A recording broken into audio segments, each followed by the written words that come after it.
Hello dear viewer and welcome back to another McMurdo video, and you will be joining me today while I eat my rather scrumptious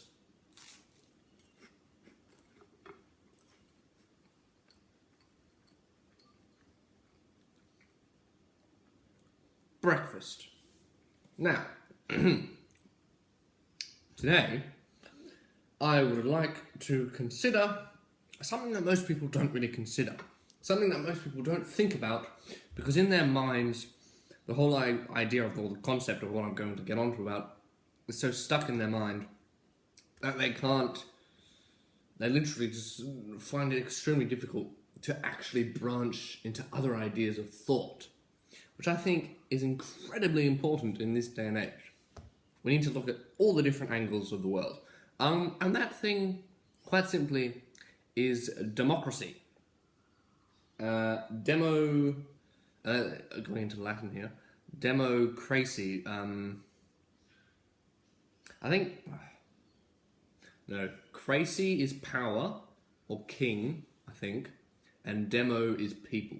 So like people, power, people, king, that's kind of what the word is. Anyway, idea of democracy, I'm sure you understand it. People elect the people who run them. You know, you've got the electorates, and then say the Conservatives win the electorate, they send that person off member of Parliament, yada yada yada, all happy and doodally, and everyone thinks it's a great system.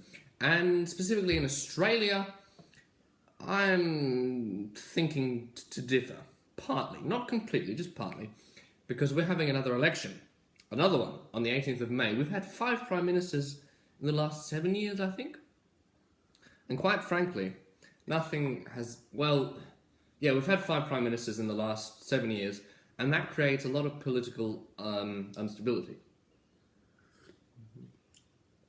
And what we need is for our nation to be stable. And democracy can sometimes quite help that.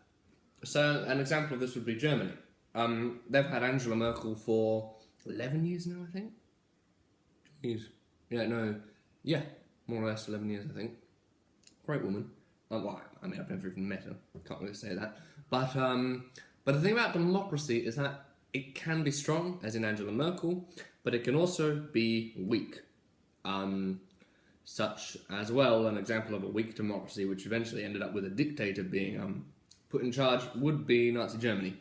But in Australia, 18th of May elections, because democracies can be so weak and because the leadership changes so drastically,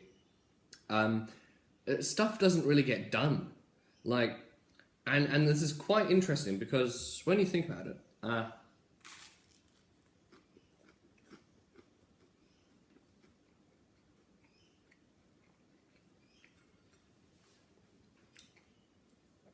as in when you compare China and Australia, and I'm going to bring that down to the same level. So let's say Australia's got about 23 million people. Let's say China had 23 million people. They don't, they've got 1 billion or something. The last 7 years, we've had 5 prime ministers. The last 7 years, they've had the chap Xi Jinping, and the chairman who was elected. Xi Jinping. So you can see I'm doing that because he wasn't democratically elected. It's the Communist Party runs the whole thing. The thing is, because of the stability of the amount of time that Xi Jinping has been in power in China, he has had the ability to do massive projects. Like, you think of the Soviet Union, and then you think of their industrial expansion, and then what comes to mind? Oh, you know, the 5-year plan, the 4-year plan, the 7-year plan. All these plans that go over a number of years that increase the industrial output, that increase the infrastructure, that just makes your country a better country. Now, the thing is with the Soviet Union, of course, I'm not saying everyone should be like the Soviet Union. In fact, I think the Soviet Union was a terrible thing because lots of people died, and I don't like dead people. But China isn't really a good thing either because of their how they treat Muslims and everything. So I don't really agree with China. But my point I'm trying to make is that whereas in Australia, where we've had a different leader 5 times in the past 7 years, and lots of backfighting and squabbling, and people just want that position, they're not actually trying to benefit, well, no, I mean, they kind of are trying to benefit the nation, but if you had one leader for a long period of time, they would be able to put in plans such as the 5-year plan, the 7-year plan, and actually increase that nation's industrial output, or just increase that nation, just make it a better nation, because they've got more time to do stuff. And I suppose people don't really look at that side of democracy, because in their head, it's so planted that democracy is this, like, the equilibrium, I don't think that's the right word, the pinnacle of governmental structure. Another thing about democracy is that,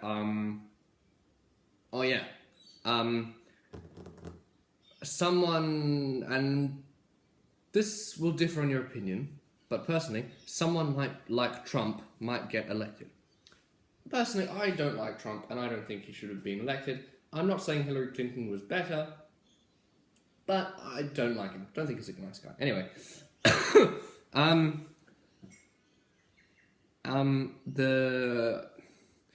if you give the power to the people, and this is a Greek philosopher. Oh, was it Socrates? I think it was Socrates. Socrates was a great criticizer of democracy in saying that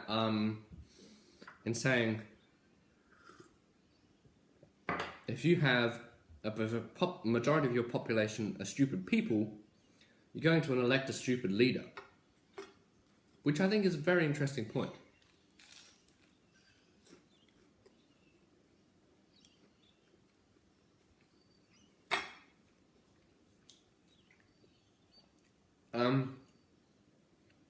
Because if you actually go around and ask people their political views, they might not. Majority of people might not actually understand how it works. This is kind of Brexit. This links into Brexit, because Brexit. Now I haven't actually done. I've done a bit of research into Brexit to figure out what's actually happening. But the point is, with Brexit, I'm not sure how large the turnout was, but it was raining on the day that they did the voting, so that decreased turnout. And it was also people have been saying that it was people didn't really know what they were doing. They were just kind of saying this or that, and they didn't really care because they thought in their heads that they would stay in the EU. Of course they didn't. Well, who knows where Brexit is going to go, in all honesty, now that they've got till Halloween. But the point there is that if people don't take voting seriously, then something bad could happen, such as Brexit. If people don't take voting seriously, because most people, when, was it 2016? No, 2017. 2016 presidential election, everyone thought Clinton, well, not everyone, okay, I thought Clinton, in my community, with quite a lot of people, we all thought Clinton was going to be elected. But she wasn't. Trump was elected. And I think this is another, as I was saying, another weakness of democracy. If you've got people who don't really understand what they're doing, and you put them in power, then you're going to get someone bad elected into power. It's like democracy is, say you've got four wolves and a sheep, and they have to decide on what to have for dinner. Well, it's obviously what's going to happen there. Or if you've got a ship and it's sailing off into the ocean, and there's an election for who the captain should be of the ship to guide these people. And there's this one person, he's a very good captain, he knows how to read maps, he's been a sailor all of his life, he would steer the boat perfectly. So you've got him, or you've got this popular guy who everyone likes, really funny, has great charisma, but doesn't have a single clue on how to guide the ship. He gets elected, the ship crashes, everyone drowns. That kind of idea of democracy, I think, also isn't explored enough in the minds of our society today. And I think it really should be, because it's really important. Yeah.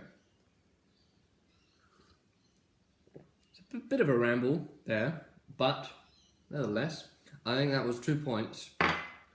People should look into more about democracy. And Winston Churchill was, and I'm paraphrasing here, but he once was quoted for saying,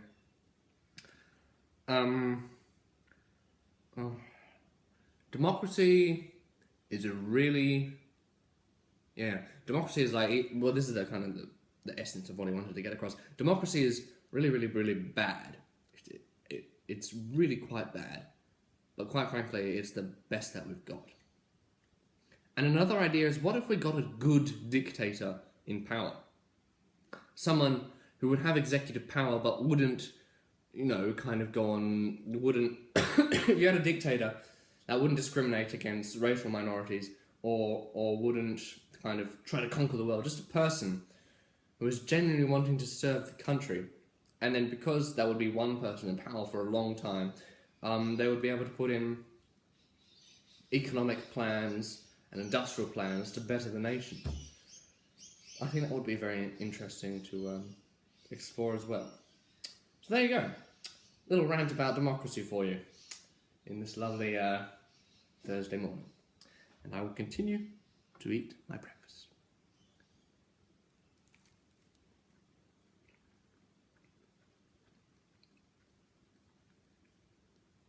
Marmalade, which is lovely, yeah. Marmalade on toast. Gorgeous. Anyway, that's all from me.